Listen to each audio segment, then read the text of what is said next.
Hi, I'm Albert. These are vlogs about nothing. And so right now, I want to talk about federal minimum wage versus the living wage. And so if I could have a few minutes of your time, I'm thinking you might actually learn something here because when I was doing this research, I certainly did. And what I learned wasn't the best thing to learn, but still, now I know it, now I've learned it, and now it can be a little different for me in my mind, okay? And so as it is, what is the federal minimum wage? Well, the federal minimum wage in the United States of America is $7.15 per hour. $7 decimal point and 15 cents per hour. That's what the current federal minimum wage is.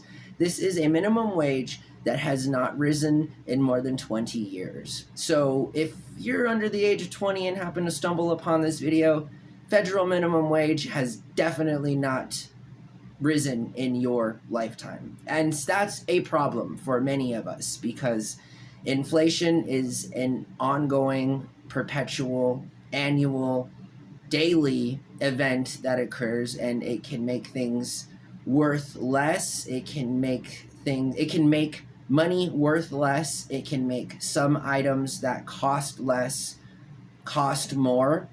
All of the real ramifications of living in a country that has a mandated inflation rate to correspond and or correlate with our economy. It was set that way so that people could have a more equitable and fair chance at having a middle class life.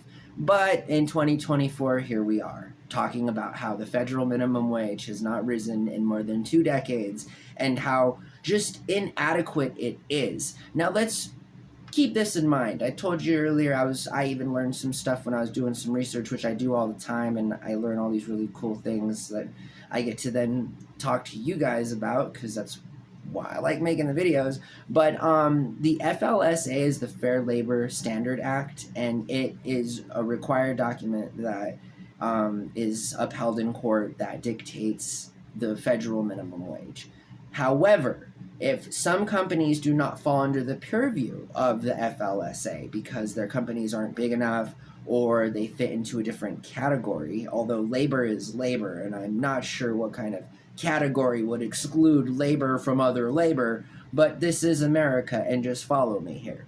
So while the federal minimum wage is $7.15 in all 50 states, in theory, it actually is less in the 3 following states, Wyoming, Georgia, and Oklahoma.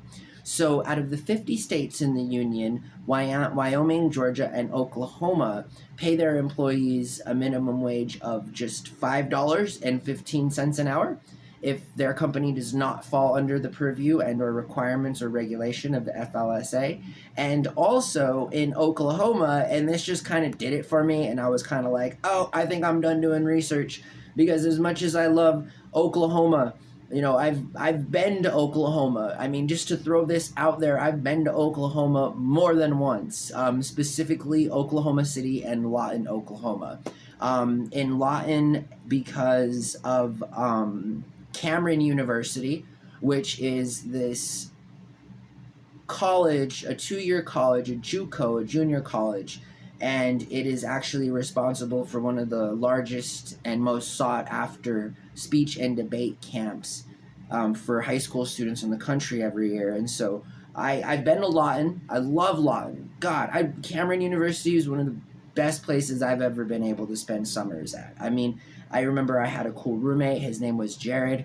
I had not seen him since I was a little kid, but every time that I went to this camp, we were buds. And other than the fact that I've learned Oklahoma can pay their employees $2 an hour, I used to think really good things about it. They got the Cowboys there, they got the Sooners there, they got Cameron University there, and yet they still, in certain instances, for some of their companies that do not fall under the regulatory requirements of being in FLSA, pay their employees $2 an hour, right? And so we've just spent a few minutes talking about the federal minimum wage and how completely inadequate a federal minimum wage is as it concerns you and me and all of the people that we see who are trying to live their lives via spending money to buy things that allow them to live their life in its complete fullness, right? And so now we're going to talk about a living wage, which is something that I don't even have enough time for on this video, as much time as I'd like to just tell everyone how important a living wage is. But once that conversation starts, you need to run some numbers. And I ran the numbers, okay? And so let's just do a cost comparison. So a living wage is different from a minimum wage in that we'll do the math for minimum wage first on a federal level. $7.15 an hour, family of 4, 2 working parents, work full-time. At the end of the year, what do they bring in before tax?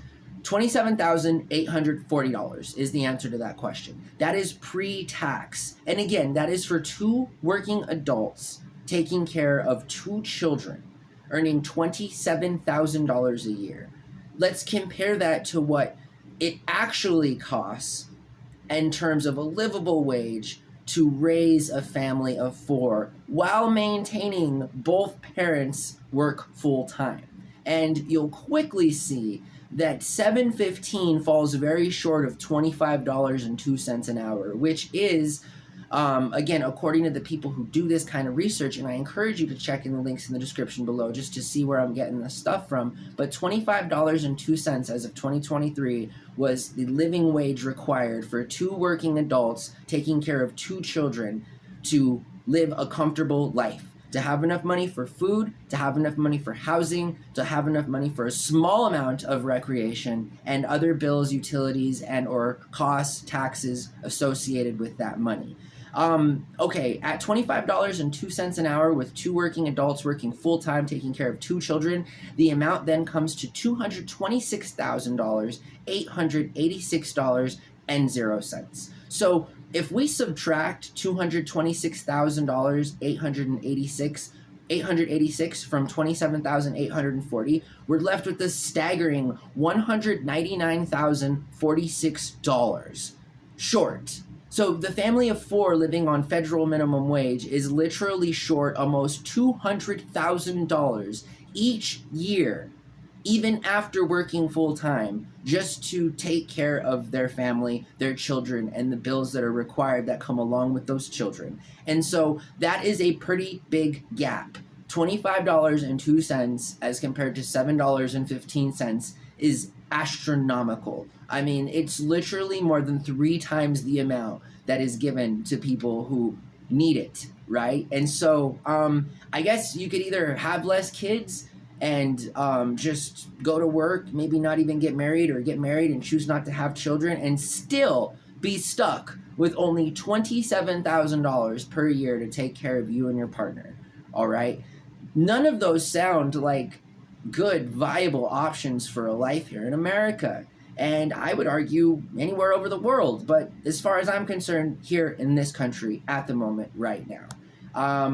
Being the most affluent country in the world in terms of our spending power and our regulatory currency being a bigger part of the global world, in that the United States dollar dictates the value of many other currencies and things of this nature. And we have more billionaires in this country per capita than any other industrialized nation in the world. So yeah, I'm calling on this country, my country, our country collectively, to raise the federal minimum wage, right? We've learned that if the government doesn't make private companies do stuff, then oftentimes private companies will not do that stuff.